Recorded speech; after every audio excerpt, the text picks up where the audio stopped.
Herkese selam. Bugün değişik bir deneyim kazanacağız. İlk kez bir turla birlikte geziye çıkıyorum İzmir'de. Urla'ya gidiyoruz. Nasıl olacak çok heyecanlıyım. En çok merak ettiğim şey ise Karantina Adası. Kaç aydır gitmek istediğim bir yer. Sadece rehber eşliğinde tur şeklinde girişler açık. Bireysel girişler yasak Karantina Adası'na belli bir süredir. O yüzden bir nevi mecbur kaldım aslında turla gitmeye ama değişik bir deneyim olur diye de düşündüm. Şimdi oraya doğru yola çıkacağız. Aracımı bekliyorum. Konak İskele. Sabah güzelliği. Ve beklediğimiz aracım geliyor. Bugün rotamızda Urla var. Ama bunu öyle klasik bir gezi sanmayın. Çünkü yola çıkarken rehberimizden öğreniyoruz ki birazdan adım atacağımız, basacağımız topraklar tarihi açıdan çok büyük öneme sahip. İlk durağımız Klazomenai. Burası Anadolu'nun bilinen en eski zeytinyağı işliği olarak geçiyor. Tıpkı o meşhur Troya antik kenti gibi. Daha önce oraya da ziyarette bulunmuştum. Fotoğrafları ekliyorum üzerine. Burası da aslına uygun kalınarak yeniden ayağa kaldırılmış. Gördüğünüz bu yapılar 2600 yıl öncesine dayanıyor desem inanır mısınız? Ama sıkı durun, bölgedeki Limantepe kazılarında yaşam izleri M.Ö. 7000'lere kadar gidiyor. Yani burası sadece zeytinyağının değil binlerce yıllık medeniyetlerin de beşiği aynı zamanda.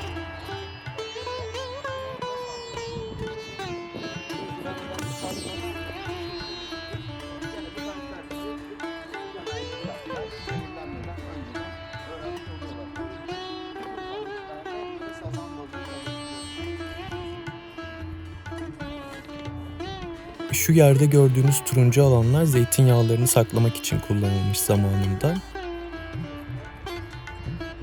İçerideki sistemse o dönem Klazomenai amforası markasını yaratan teknolojinin ta kendisi. O zamanlar bile bir markalaşma söz konusu diyebiliriz. Adamlar 2600 yıl önce markalaşmış, inanabiliyor musunuz?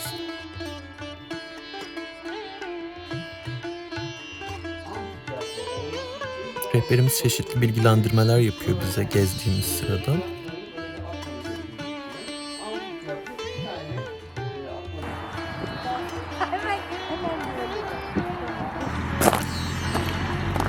Klazomenai'den çıkarken şöyle bir kendimi çekeyim. Evet, burada da tatlı bir kedo var.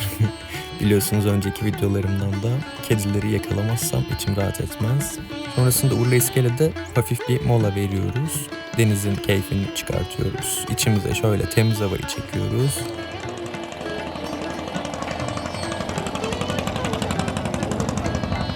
Ben bir yandan Türk kahvemi içip tatlımı yiyorum.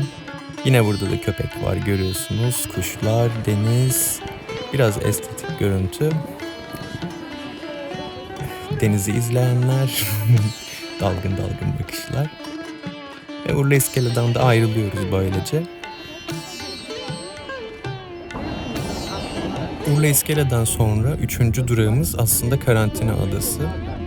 Bu ada ile ilgili şöyle bir bilgi vermem gerekiyor. Bireysel girişler yasak. Bu yüzden ben de daha önce çok istememe rağmen gelemedim.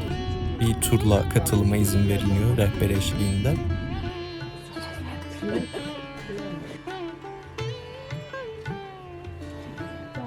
Yine de girişte ufak tefek aksaklıklar yaşadığımızı söyleyebilirim. Biraz katı kurallara sahip ama kendilerince haklılar da, çünkü denize girmeye gelenler bile olmuş daha öncesinde. Karantina Adası Osmanlı İmparatorluğu döneminde bulaşıcı hastalıkla mücadelede kullanılmış. 1865 yılında Sultan Abdülaziz'in emriyle Avrupa'daki kolera salgınlarına karşı bir önlem amacıyla kurulmuş aslında bu hastane. Şu an neredeyim biliyor musun? Tam Karantina Adası'ndayım. Yeni geldik. Adadaki karantina binaları Osmanlılar tarafından Fransızlara yaptırılmış. Kurulduğu döneme göre ileri bir teknolojiye sahip olan bu tesisler 1865 ve 1869 yılları arasında karantina amacıyla kullanılmış. Birinci Dünya Savaşı'nın sonuna kadar kullanılan tesisler olarak öne çıkmışlar. Adada antik Klazomenai kentinin de kalıntıları bulunduğunu eklemem gerekiyor. Adını da Fransızların 1865 yılında yaptığı karantina tesislerinden alıyor. Adanın çalışma prensibinden bahsedecek olursam biraz ürpertici ama aynı zamanda hayranlık da uyandırıcı diyebilirim. Yurt dışından gelen bu gemiler önce demir atıyorlar, daha sonra küçük sandallarla adaya alınıyorlar. Gemiden inen kişiler burada soyunma odalarına alınıyor ve muayeneler doktorlar tarafından gerçekleştirilip kadın ve erkek yolcular ayrı bölümlere yönlendiriliyordu. Yolcuların eşyaları da adada kurulu raylı bir sistemle binaya taşınıyordu. Bu yerde gördüğünüz raylı sistemler.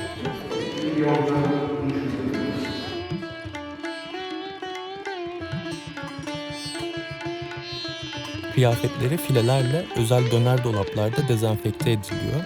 Sonra arka taraftaki çamaşırhaneye gönderiyorlar. Burada özel bir odada sıcak su ve buharla dezenfekte ediliyorlar.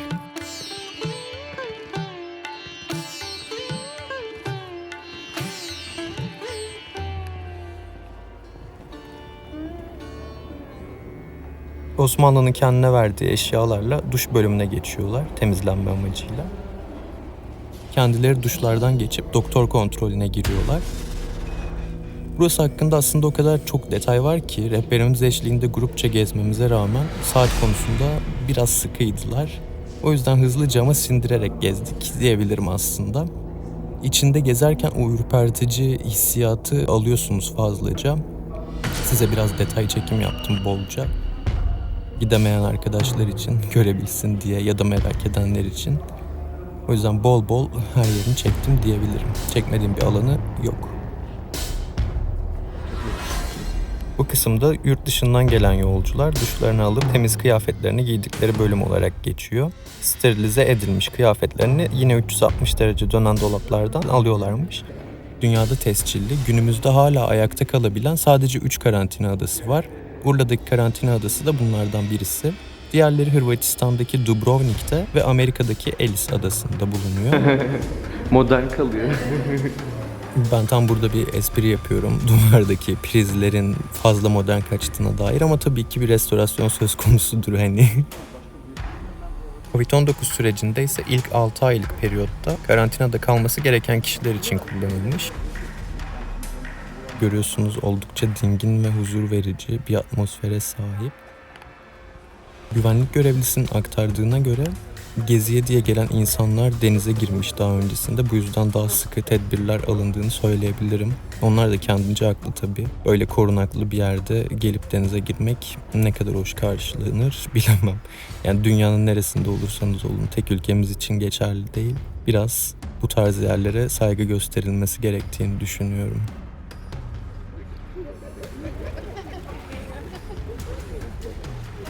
Suyu tertemiz. Buradaki turumuzu tamamladıktan sonra ise adadan ufak tefek detayları kaçırmamak için hepsini aldığımı söyleyebilirim.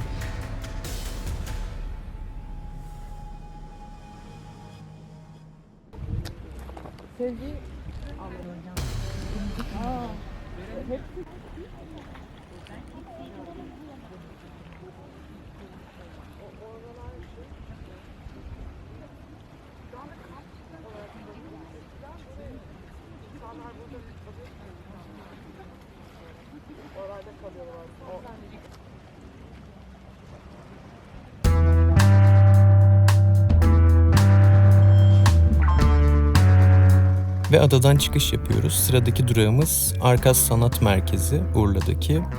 Konak'taki Arkas Sanat'a da gitmiştim daha önce. Ama burada şöyle bir detay vardı. Kişisel çekimler için bir sorun olmadığını ama paylaşım için çekimlerin yasak olduğu aktarıldı. O yüzden sadece şöyle aynadan kendi yansımamı çektim diyebilirim burada.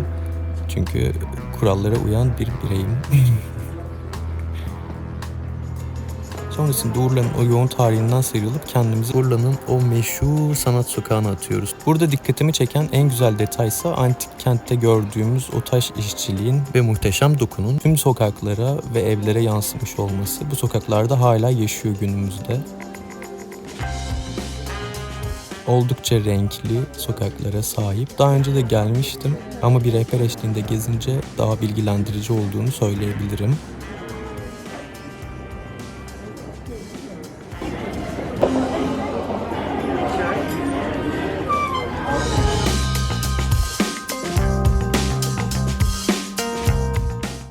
yakaladığım bir kedi. Kaçmaz benden.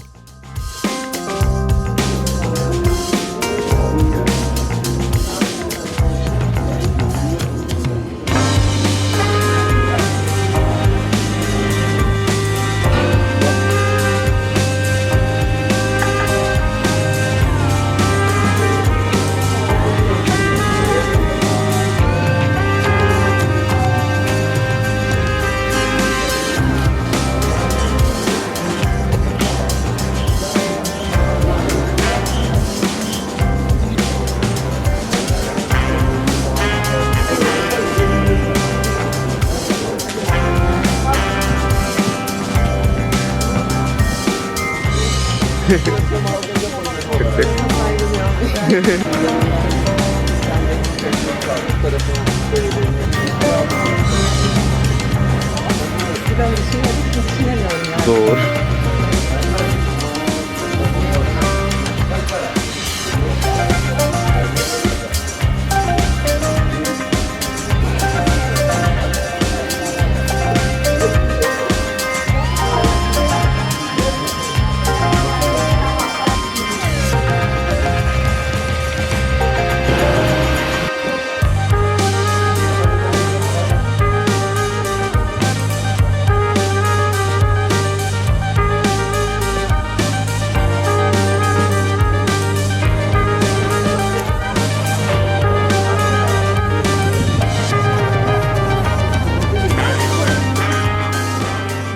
Burada aslında biraz kültürü haricinde lezzetlerini de tadıyoruz Urla'nın.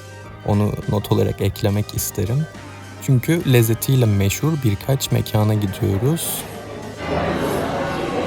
Bunlardan birisi öğle yemeğimizi yediğimiz bu birbirinden güzel yemeklerin bulunduğu yer. Çok lezzetliydi, kesinlikle tavsiye ederim Urla'ya giderseniz. Oranın meşhur esnaflarından yemek yemenizi.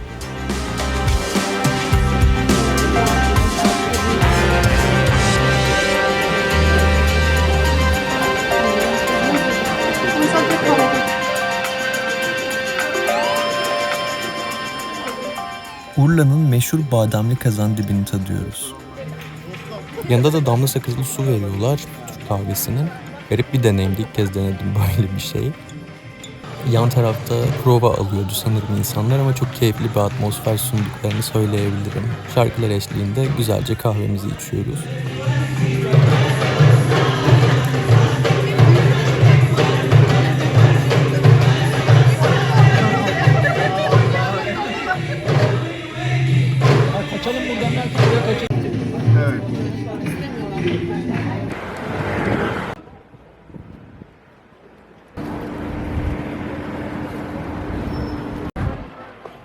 Sonrasında Urla'nın merkezinden ayrılarak Nif Bağları'na doğru yola çıkıyoruz.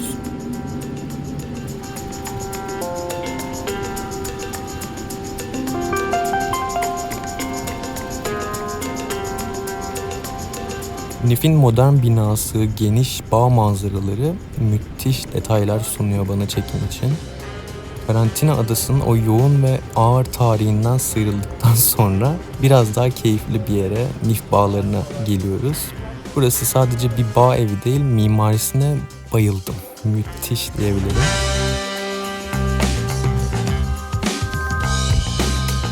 İçerideki üretim tanklarını, bütün yapım aşamalarını bize orada çalışanlardan bir hanımefendi anlatıyor tek tek. Çok fazlaca bilgilendirici oldu. İçilen o şarabın tüm üretim aşamalarını öğrenmek keyifli oldu benim için. Burada gravity flow dedikleri bir yöntem kullanılıyor şarapları üretmek için. Yani üzüm ve şıra pompalanmadan tamamen yer çekimiyle yorulmadan akıtılıyor.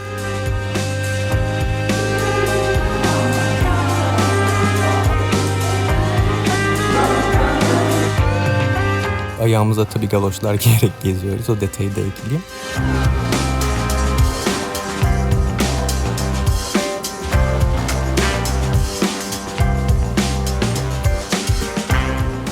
Sonrasında bağ bahçesine çıkıyoruz ve burada tüm şarapların üretildiği üzümleri tatma imkanınız mevcut.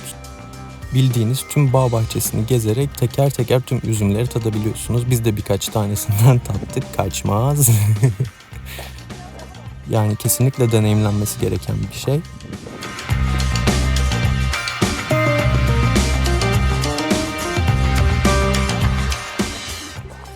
burada kim varmış? Urla rotasında hem göze hem damağa hitap eden harika bir durak olduğunu söyleyebilirim. Kesinlikle tavsiyemdir burası da.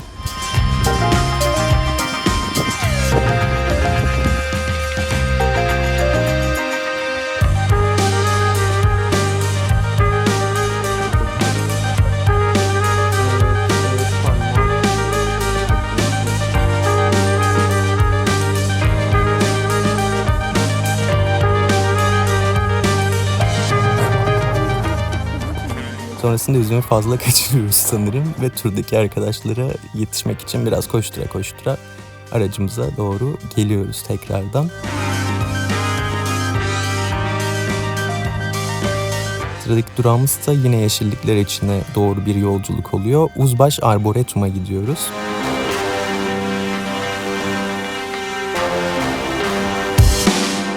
Burada da şunu aktarmak isterim. Kamerayla çekimler yasaktı, o yüzden cep telefonuyla yaptım iç bölgedeki çekimleri. Biraz takıldığımı da söyleyebilirim ayrıca bu duruma. Hani telefonla çekimin yasak olmayıp kameraya bu şekilde yaklaşılması çok hoşuma gitmedi burayla ilgili maalesef. Ama Nif bağlarından aldığımız o güzel enerjiyle günün yorgunluğunu atmak için güzel bir son durak olduğunu söyleyebilirim. Geri geri yürüsem düşmemem için bana söyler misin?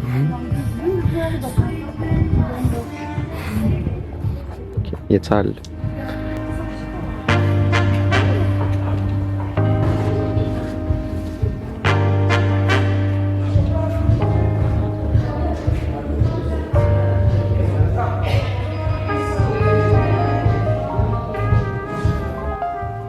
Burası tam anlamıyla bir tropik bitki cenneti. Girdiğimizde görüyorsunuz çeşitli reçeller, meyveler, zeytinler gibi şeyleri tadım imkanımız bulunuyor. Daha sonrasında beğenirseniz sanırım ürünlerini de alabiliyorsunuz. O noktaya çok dikkat edemedim. Biraz kendimi hemen bahçeye atmak istediğim için bir an önce. Şimdi fark ettim. Denemediğim şey bırakmıyorum. Belki onu da yiyeyim falan. Yani ortamla uygun. Ne demiştiniz? Ünlem mi dedin? Ünlem, çift neyli. Hiç duymadım daha önce. Burası resmen Hollywood setinden fırlamış gibi böyle yeşillikler içerisinde çeşit çeşit İspanya dahil dünyanın birçok ülkesinden ithal ağaçlar mevcut burada.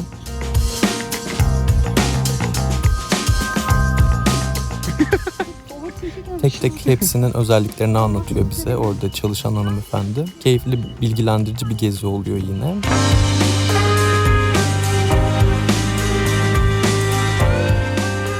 Şimdi karpuz gibi ses çıkartmak için vuruyormuşuz. Karpuz gibi. Şey oluyor, hamile kalıyor. Ağaç dövdük, anlamadım. Yaprak döker yazıyor. Ben yaprak döner diye okudum. Dokuzu da tıpa gibi. Sesi var. Kut kut. Koparabiliyor musun? Ben de iyice saçmaladım.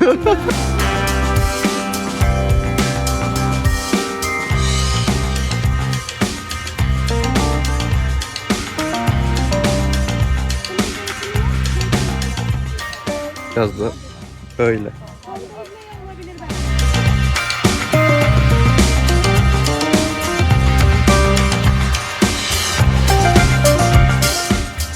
Spagettiymiş. Yani spagetti bir şey. İsminin gelme sebebi de dibinde çok fazla su tutuyormuş.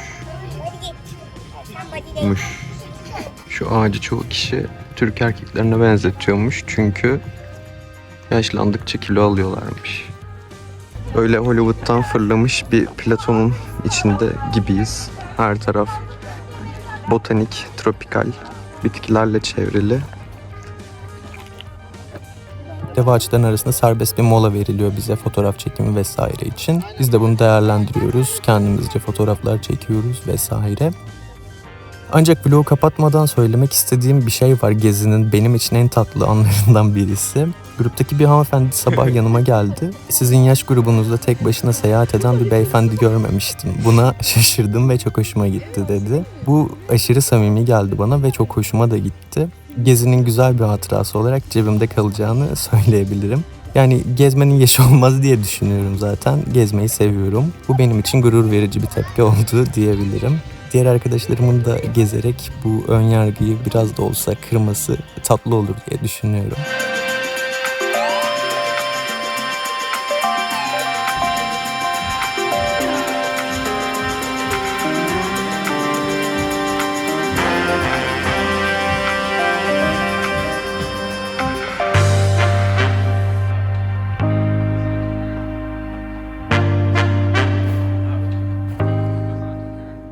Evet, turumuzun son durağı burasıydı. Güzel bir gündü. En çok merak ettiğim şey Karantina Adası'nı görmüş oldum. Çeşitli tadımlar yaptık bol bol. Birçok farklı geleneksel buraya özgü şeylerden de deneyimleme şansım oldu. Keyifli bir gündü. Umarım Urla'yı gezmek isteyen kişiler için tatlı bir gezi rehberi çıkartabilmişimdir diye düşünüyorum. O zaman sonraki videoda görüşmek üzere. Urla'nın hem tarihini hem modern yüzünü hem de bu güzel enerjisini ben çok sevdim. Bir sonraki rotada tekrar sizinle görüşmek üzere diyorum.